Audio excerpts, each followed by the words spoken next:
Joe Rogan used to be the biggest anti-establishment voice in the world. You've done zero research on this. You haven't looked into it at all. You're telling me we know all the animals that are in the world? I asked you for evidence. This is evidence. A guy saying something is not real evidence. Sure it is. No, it's not. You're telling me stories. Stories suck. They're great for campfires. But recently, his audience has started to notice that something is very wrong about what the podcast has become today. Everybody does. Which people?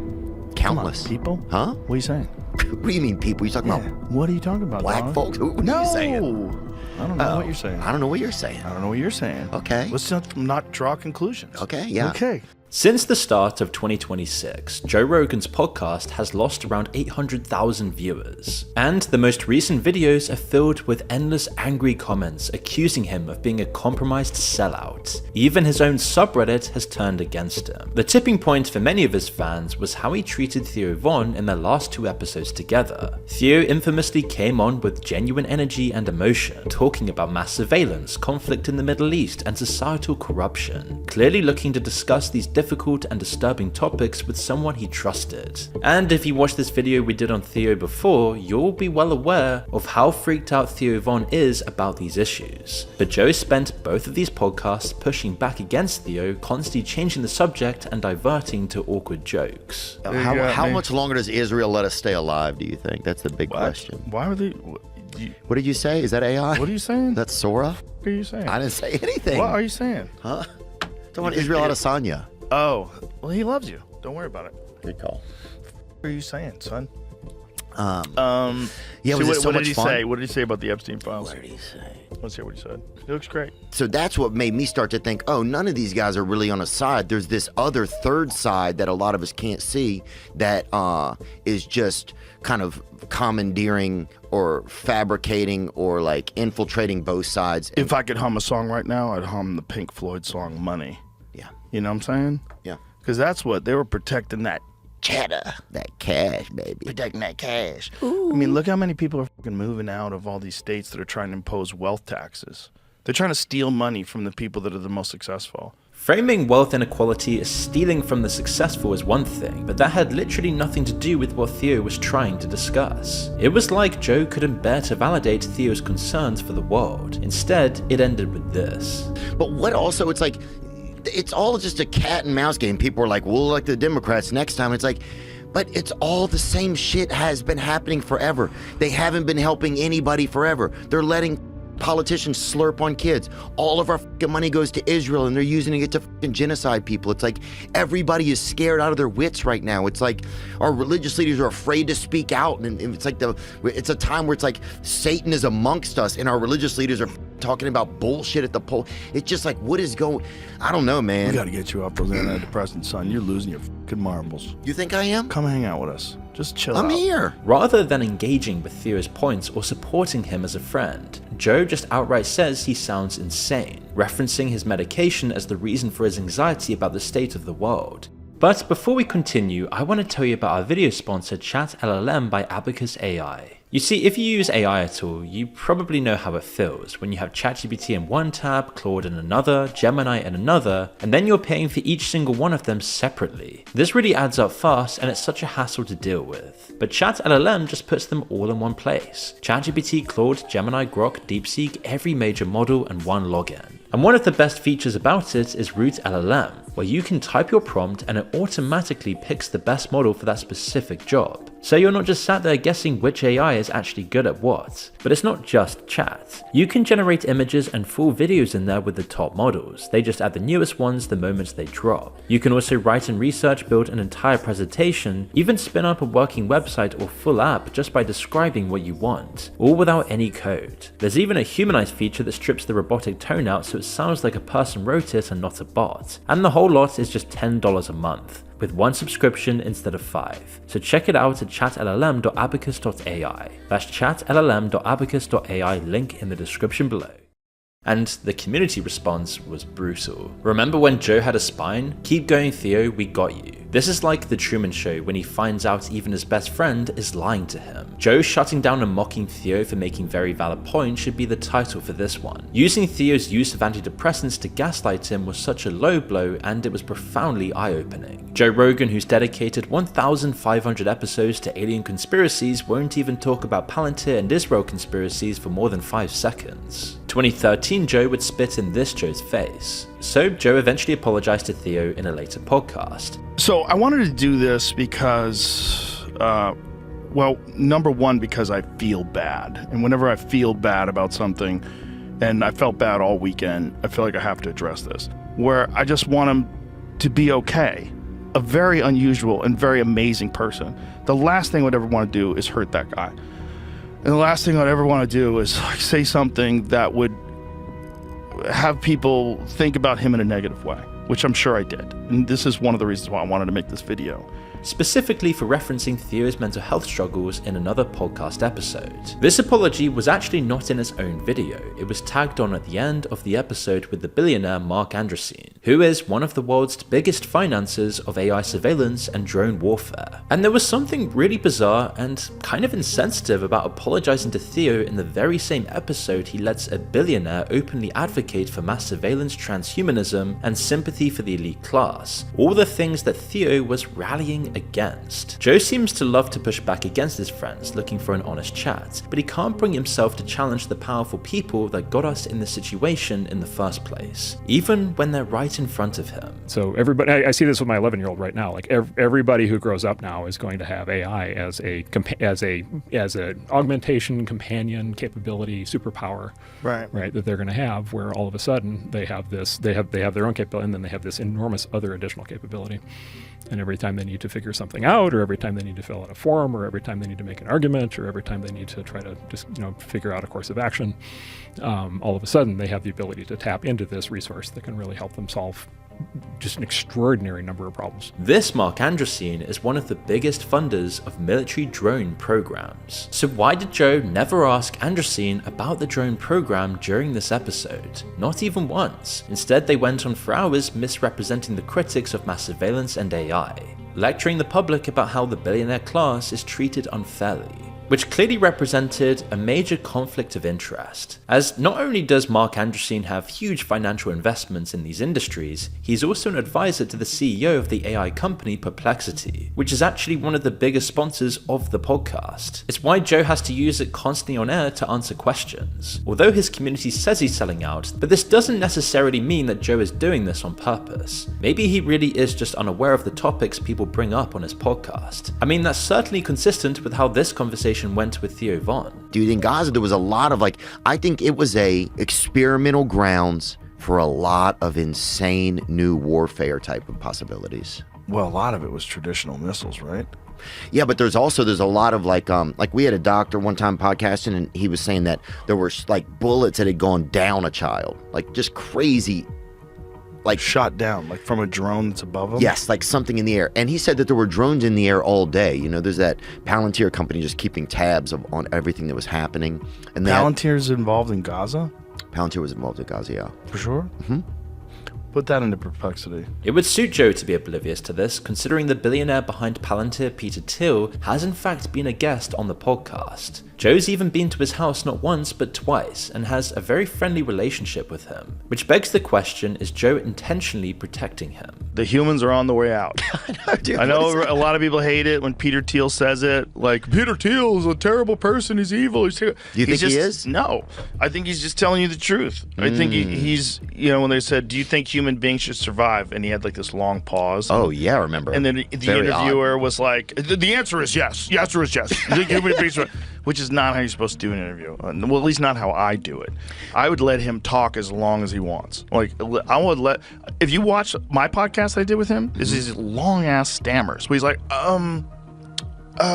everything he does. He wants to be very careful before he answers it. So he wants to consider what he's saying. This becomes even stranger when you realize that Peter Thiel was one of the early investors in Spotify during crucial rounds of raising funds. Spotify is of course the same company that offered Joe Rogan the $200 and $250 million contracts to host his podcast on their platform. There's no way to know for sure if these are relevant connections, but it does go to show how all of these same repeat guests are somehow linked through the same people, the same companies, the same industries, and the same power structures. But that's only scratching the surface of these bizarre connections. Peter Thiel is an alarming figure not only for the military AI and surveillance programs of Palantir, but also for his connections to CIA funding, his obsession with the return of the Antichrist, and his infamous belief that all industry should be monopolized, not to mention his possible friendships and connections to Jeffrey Epstein. Epstein even described Peter Thiel as a great friend. They met in person multiple times a year, and Epstein invested $40 million into Thiel's venture capital fund. Epstein also actively pushed Thiel's rising political influence. Now, Joe did bring up Epstein during the podcast, only for Thiel to downplay the involvement of foreign intelligence agencies and Epstein.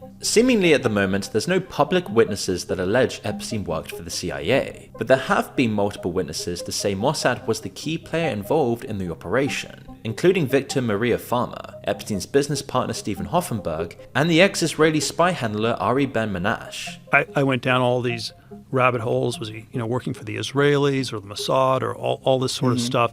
And I've come to think that was very secondary. It was obviously it was just the U.S.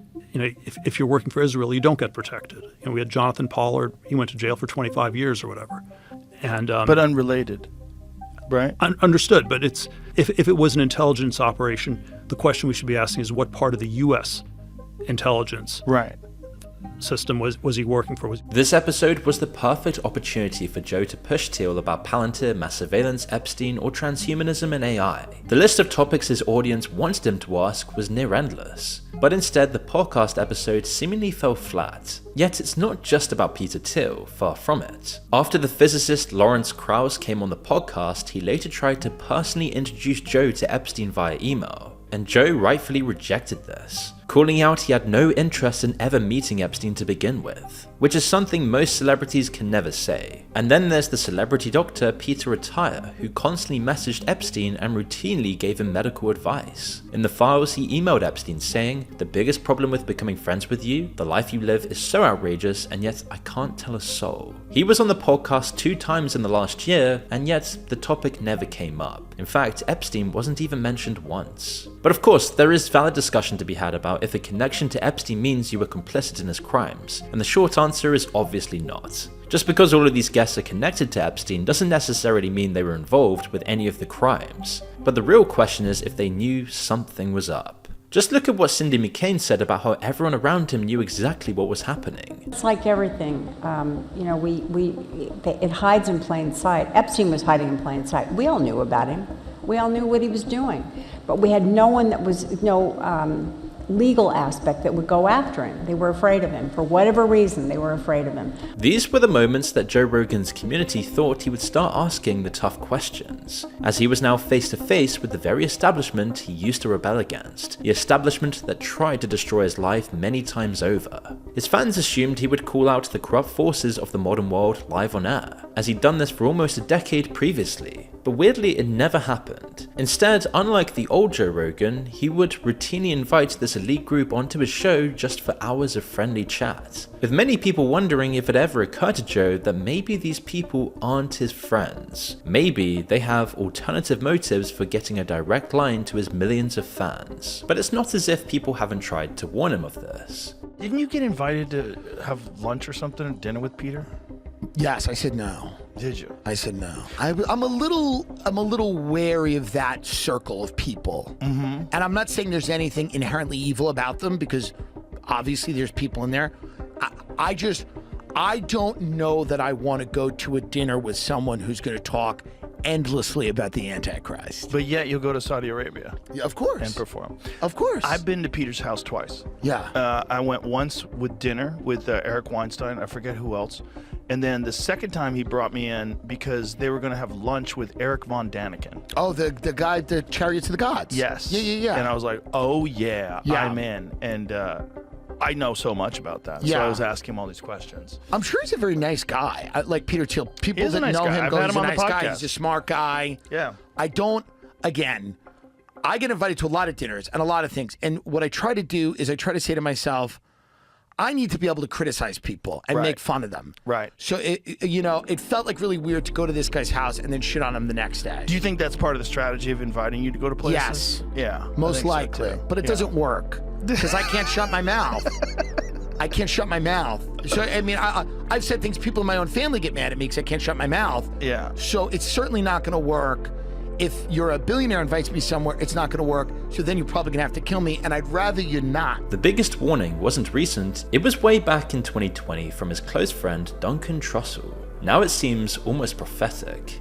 You're in a really brutal position. Like, and no matter what, I don't see how you can resist it. Like, the problem with your position is you have this like powerful voice. That's the problem, is like you're a signal booster, and like I also got a NASA suit and I can hold my piss for 4 hours, son. it's a deeper point, man. I don't mean to do this every time I'm on, but you have such a crazy power that if you're not careful, folks from deep, dark wells of perspective are gonna infiltrate your shit.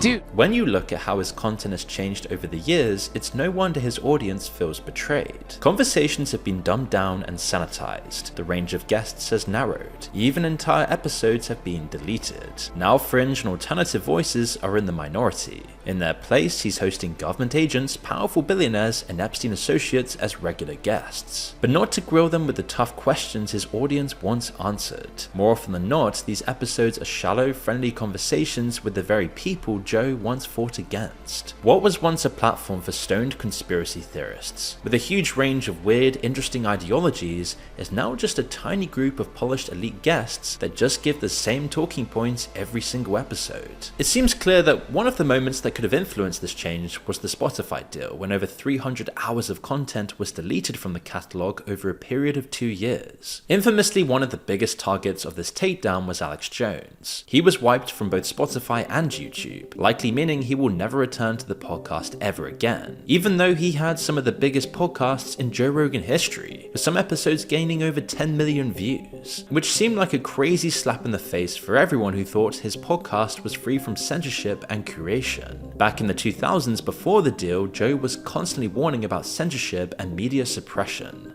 Dangerous towards the marketplace of free ideas. The marketplace of ideas it's extremely important. And I would think that if anybody would know that, it would be the people that are involved in tech. You would think so. Yeah. Even so, there's no smoking gun for Joe Rogan being a compromised asset. In fact, overall, Joe Rogan has been one of the most important people, taking down the media and legitimizing independent creators. But for many people, the real turning point was when the UFC's Dana White revealed how he pushed Joe to endorse Trump in the 2024 election. If I understand, you called Rogan as the campaign between Kamala Harris and Donald Trump was winding down. You called Rogan, I think, and you said, "Are you going to endorse or not?" What happened? Yes. Tell me about that conversation. I was flying to Mar-a-Lago, me and Frank Fertitta, for election night, and he had done the podcast, and the podcast was blowing up, pulling huge numbers. And I texted him and said, "Are you voting for Trump?" And he said, "Yes." I said, "Then endorse. Why have you not endorsed him?" What did he say? He said, "I'm just busy. I'm this, I'm that." I'm busy. Yeah. He said, "I'm busy?" Yeah. Please.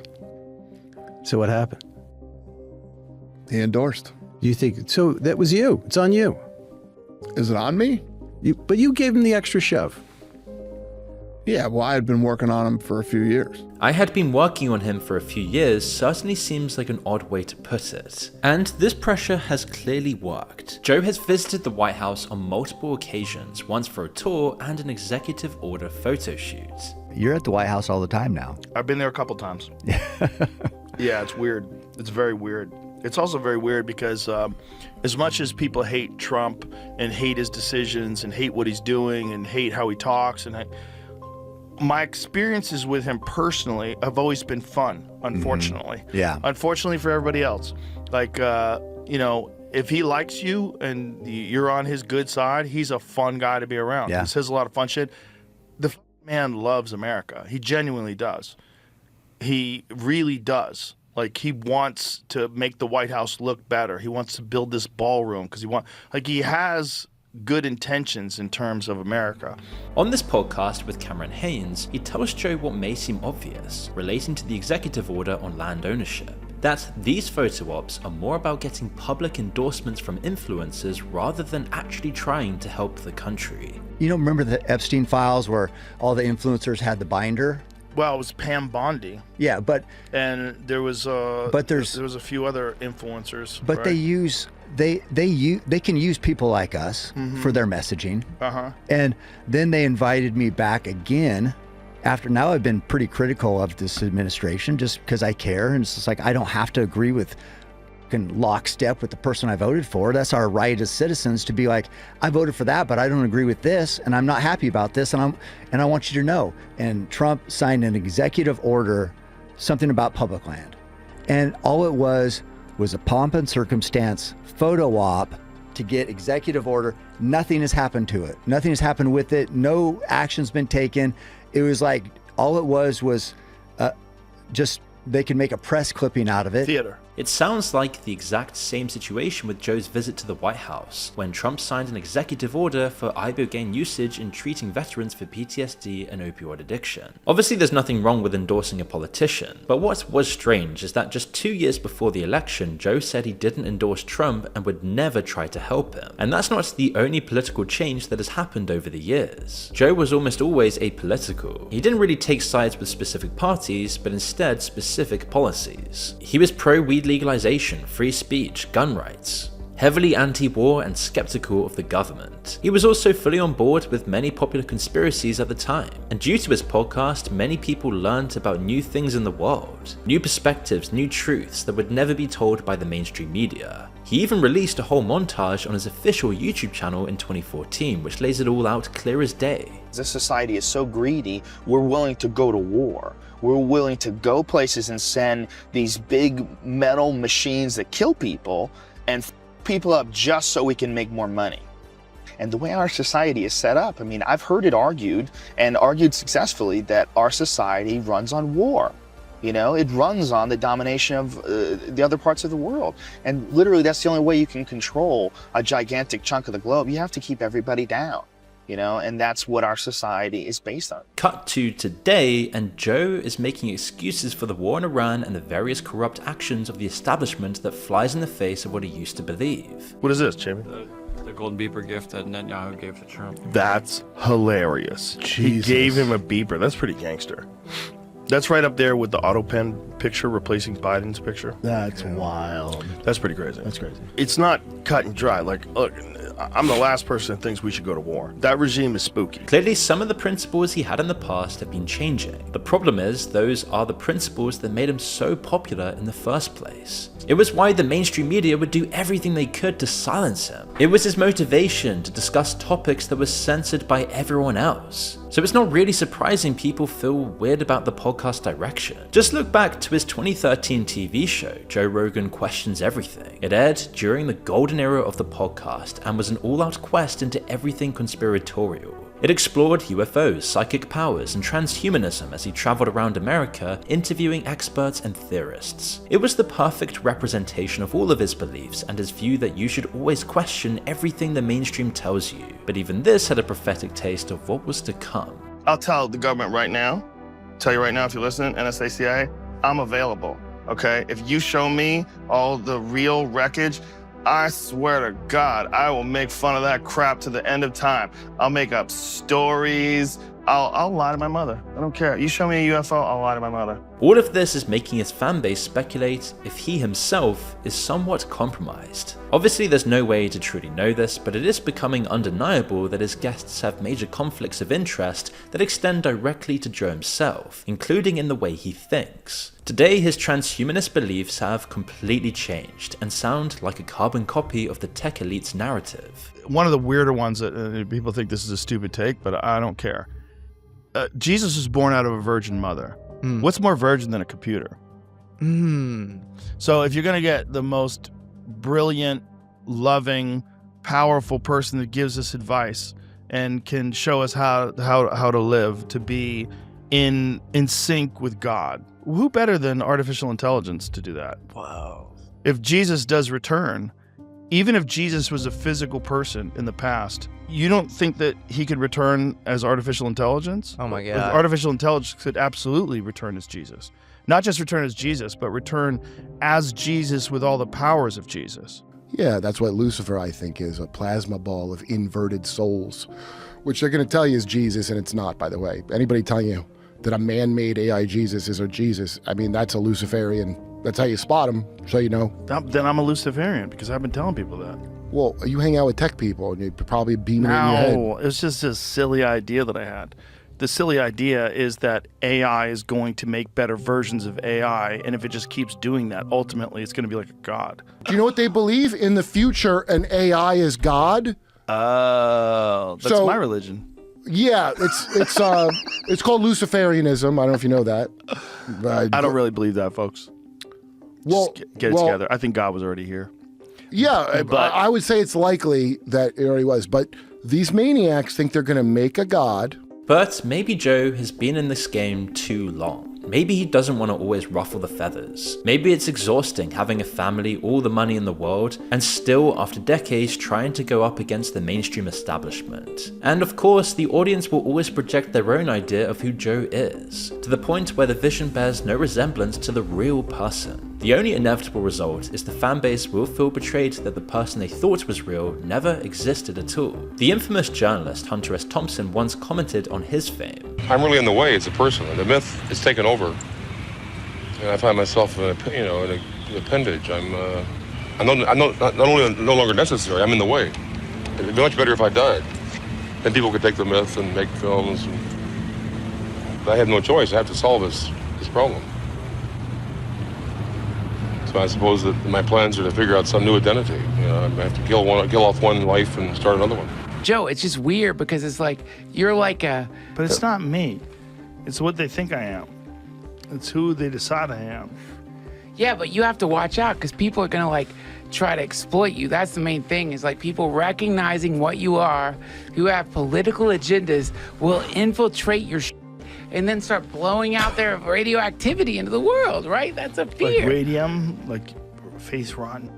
Yeah, exactly. Like they'll get in there, and then like all of a sudden, like you accidentally start exhaling shit. Throughout all of his career, Joe Rogan has been led by his innocent curiosity, which is by no means a bad thing. But his audience is a clear and open target for those looking to influence society, and the people he now surrounds himself with are the very establishment he used to say were the problem with society.